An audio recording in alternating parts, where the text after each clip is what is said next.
मी Dhanvantari distributor Suryakant Appasaheb Gadve, मुक्काम post Bijwadi, तालुका मान, जिल्हा सातारा.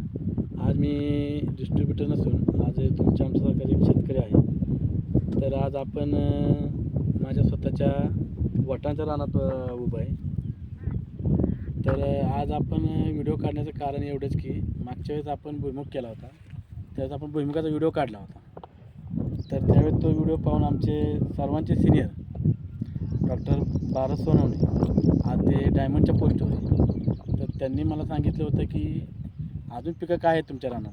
तर मी म्हटलं होतं सर वाटाणाही केला आहे, कांदाही केला आहे. तर त्यांनी आपल्याला सांगितलं होतं की ज्यावेळेस वाटाणा तोडा येईल त्या वाटाण्याचा पण व्हिडिओ काढा आणि शेअर करा. तर आज त्यांना आपण मान देऊन आज आपण आपल्या वाटाण्याचा व्हिडिओ काढत आहे. तर सुरुवातीला आपण आपल्या सर्व शेतकऱ्यांना सांगू इच्छितो की आपण ज्यावेळेस वाटाणा पेरायचा होता त्यावेळेस आपण वाटाण्याला आपलं ऑइल सीड बिजोरीज एका किलोला 10 ml ऑइल सीड बिजोरीज आणि RPS 76 एका किलोला 10 ml असं 10 ml दोन्हीचं प्रमाण घेऊन आपण वाटाणा चोळलं होतं. आणि त्याच्या जोडीला आपण पेरणी यंत्रात आपलं गोरीज प्रोम आणि RPS 76 दाणेदार हे मिक्स करून त्या यंत्रामध्ये आपण टाकलं होतं. आणि त्यानंतर आपण वाटाणा पेरला. त्यामुळे प्रत्येक वाटाण्याच्या बुडक्यापाशी ते आपलं जे खत आहे किंवा आपली DAP आहे ते प्रत्येकाच्या बुडक्यात जाऊन पडलं होतं. तर त्यानंतर आपण काय केलं की वाटाणा उगवून आल्यानंतर आपण 2 ते 3 पानं आल्यानंतर पहिले आपण त्याला ट्रॅप लावून घेतले. तर हे ट्रॅपवर तुम्ही बघू शकता किती मोठ्या प्रमाणात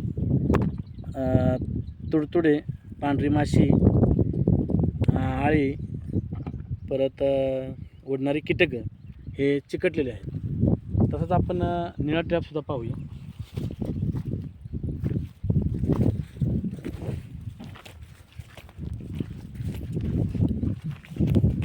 हे पहा आपल्या निळ्या ट्रॅपवरसुद्धा त्याच प्रकारे उडणारे आळी, कीटकं, तुडतुडे, मावा हे सर्व चिकटलेलं आहे. तर हे आपण लावून घेतलं आणि लावल्यानंतर आपण 3 पानं आल्यानंतर पहिला वाटाणा कोळपून घेतला आणि त्यानंतर आपण खुरपून त्याला पुन्हा एकदा आपलं RPS 76 आणि दाणेदार ग्रॅन्युअल आणि गोरीज प्रोम हे मिक्स करून आपण वाटाण्याला खाया टाकलेलं आहे. तर माझं सर्व शेतकऱ्यांना हेच सांगणं आहे की खाया टाकल्यानंतर जे आपल्या वाटाण्याला 2च वातावरणामध्ये बुरशी म्हणा किंवा आळी म्हणायचा त्रास होतो. तर त्यासाठी आपण आपलं मायक्रोलिज जे पंपाला आपण सॉलिडचा पंपाला 20 ग्रॅम आणि त्याच्या जोडीला इम्युनिट अल्ट्रा आळीसाठी हे आपण आणि स्पोर्ट्रीज जे फुटव्यासाठी असतं आणि कळी काढासाठी फ्लोराईज हे आपण वापरलं होतं. त्याच्यामुळे आपल्या वाटाण्याला एक प्रकारचं तेज आलं आणि त्याला किती मोठ्या प्रमाणात शेंगा लागल्या हे आपण प्रत्यक्ष मोजून बघूया.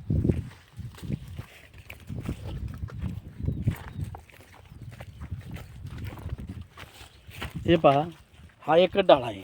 तर ह्याला किती शेंगा लागल्या बघा. 1 2 3 4 5 6 हे येणाऱ्या पण शेंगा आहेत. 7 8 9 10 11 12 13 14 15 16 17 18 19 20 21 22 23 24 25 26 27 28 हे 29 आणि 30 एवढ्या मोठ्या प्रमाणात शेंगा लागलेल्या आहेत. दाखवत आहेत.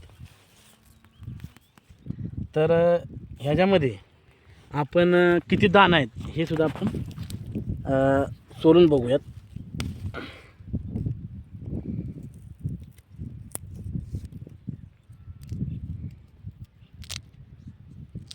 हे पहा. तर ह्याच्यामध्ये किती दाणे आपण मोजू. 1 2 3 4 5 6 7 8, 9, 10. तर याच्यामध्ये प्रत्येक शेंगामध्ये 10 दाणे आहेत.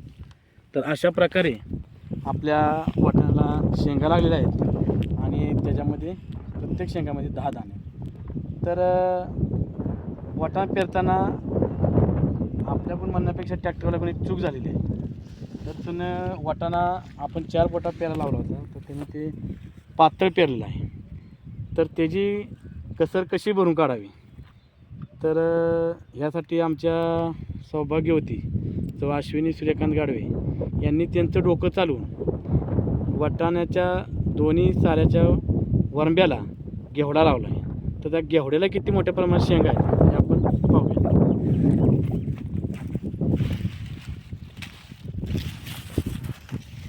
हे पहा, म्हणजे घेवड्याला पण शेंगा मोजू आपण. 1, 2, 3, 4, 5, 6, 7, 8, 9, 10, 11, 12, 13, 14, 15, 16, 17, 18, 19, 20, 21, 22 आणि 23, 24, 25, 26,